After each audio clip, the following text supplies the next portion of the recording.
आजचा हा दिवस अत्यंत ऐतिहासिक आणि प्रेरणादायक आहे, कारण आज आपण साजरा करीत आहोत आपल्या महान छत्रपती शिवाजी महाराजांची जयंती। छत्रपती शिवाजी महाराज हे वयाच्या कमी वयातच राज्य स्थापनेपासूनच धैर्य, शौर्य आणि न्यायप्रियतेचे प्रतीक म्हणून ओळखले जातात। स्वागत आहे आपल्या महाराष्ट्र बंधूमध्ये। मी आहे पूर्वा शिंदे। आज आपण आलोय कामाठीपुरा परिसरामध्ये। इथे तुम्ही पाठीमागे पाहू शकता माझ्यासोबत मनसेचे कार्यकर्ते उपस्थित आहेत। त्यांनी छत्रपती शिवाजी महाराजांची जयंती निमित्त त्यांनी एक कार्यक्रम आयोजित केलेला आहे। स्थानिक समुदायामध्ये छत्रपती शिवाजी महाराजांची जयंती कशी साजरी केली जाते ते आज आपण बघणार आहोत। तुमचं खूप खूप स्वागत आहे आमच्या महाराष्ट्र बंधू न्यूजमध्ये। काय बोलणार, कसे काय तुम्ही हा जो कार्यक्रम छोटासा आयोजित केलेला आहे? सकाळी 10 वाजता पालखीची सुरुवात झाली आहे। कामाठीपुरा विभागात पूर्ण एक गल्लोगल्ली पालखी फिरून महाराजांची प्रतिमा त्या ठिकाणी आपण फिरवतो आणि ज्या समाजाला महाराज काय होते हे आपल्याला जाणवून पण द्यायचं आहे, परंतु महाराजांची आपली जी जयंती साजरी करतो ती येणाऱ्या पिढीला सुद्धा आपल्याला दाखवून द्यायचे की आपल्याला आपल्या महाराजांबद्दल काय करायचं। आज आम्ही छत्रपती शिवाजी महाराजांची 15वी जयंती आहे। यासाठी आम्ही शाहिस्ते खानाची छत्रपती शिवाजी महाराजांनी कशी फजिती केली, जे 1 लाख सैन्य घेऊन आपल्या महाराष्ट्रामध्ये जो चाल केला आणि त्याची फजिती शिवाजी महाराजांनी लाल मैलामध्ये घुसून त्याचे कशा प्रकारे बोट छाटली हे पूर्ण जनतेला कळायला पाहिजे। लोकांनी याचा छत्रपती शिवाजी महाराजांनी या देशासाठी काय केलंय याचा एक बोध म्हणून हा देखावा आम्ही उभा केलाय।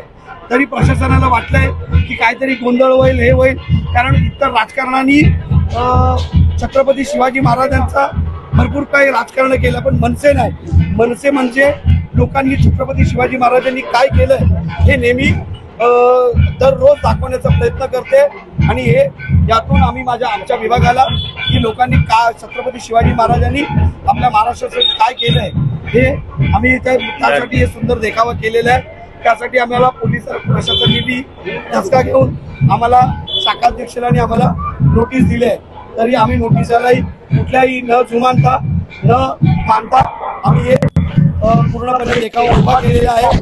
आणि जे पण छत्रपती शिवाजी महाराजांचे याच्या पुढेही देखावे असणार जे इतिहासामध्ये आहे ते आम्ही निरळ्या छातीने करण्याची हिंमत घेऊ। आणि आम्ही प्रत्येक वर्ष गेल्या 15 वर्षापासून इथे आपण शिवजयंती साजरा करीत आहोत।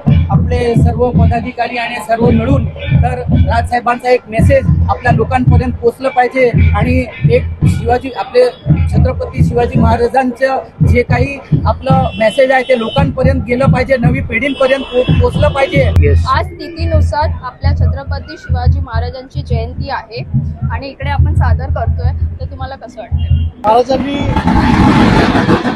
महाराष्ट्राला एवढं भरभरून दिलंय, देशाला एवढं भरभरून दिलंय आणि त्यांचे विचार, त्यांचे आचार आपण खरं म्हणजे रोजच आपल्या अंमलात आणले पाहिजेत। महाराष्ट्र नवनिर्माण सेना दरवर्षी अशा प्रकारचे भव्य दिव्य कार्यक्रम घडवत असतात। खरं म्हणजे कोणतंही संविधानिक पद नसताना देखील महाराष्ट्र नवनिर्माण सेनेचे आमचे पदाधिकारी कार्यकर्ते झोकून देऊन अशा प्रकारचे भव्य दिव्य कार्यक्रम घडवत असतात। याचा बोध सत्ताधाऱ्यांनी घ्यायला हवा, कारण या महाराष्ट्राला, या नवीन पिढीला छत्रपती शिवाजी महाराज हे कळले पाहिजेत आणि ते कळवण्याचं काम आमचे महाराष्ट्र सैनिक करत असतात। आपले महाराजांचे जे आचार आहेत, विचार आहेत ते आपल्या नवी पिढीमध्ये दिसून येतात का? नक्की नवीन पिढीमध्ये नक्की दिसून येतात आणि महाराजांचे विचार हे कुणी पुसू शकत नाही, कारण ते विचार एवढे थोर आहेत आणि त्याची अंमलबजावणी नक्की होणार आहे। या देशामध्ये, महाराष्ट्रामध्ये छत्रपती शिवाजी महाराजांचेच विचार चालणार। आणि राजकारणामध्ये, पॉलिटिक्समध्ये महाराजांचे आदर्श लागू शकतात का? अर्थात लागू शकतात, कारण महाराज हे ज्यांनी शेवटच्या क्षणापर्यंत, शेवटच्या घटिकेपर्यंत प्राण ओतून स्वराज्याची स्थापना केली आणि तशाच प्रकारे महाराष्ट्र नवनिर्माण सेना देखील काम करत आहेत। या महाराष्ट्राला दिशा दाखवण्याचं, या देशाला दिशा दाखवण्याचं काम आदरणीय राजसाहेब करत आहेत। काय बोलणार नवीन पिढीसाठी? महाराजांचा आदर्श हा नवीन पिढीसाठी आहे आणि त्यांनी तो घ्यावा एवढंच सांगितलं। थँक्यू। छत्रपती शिवाजी महाराज।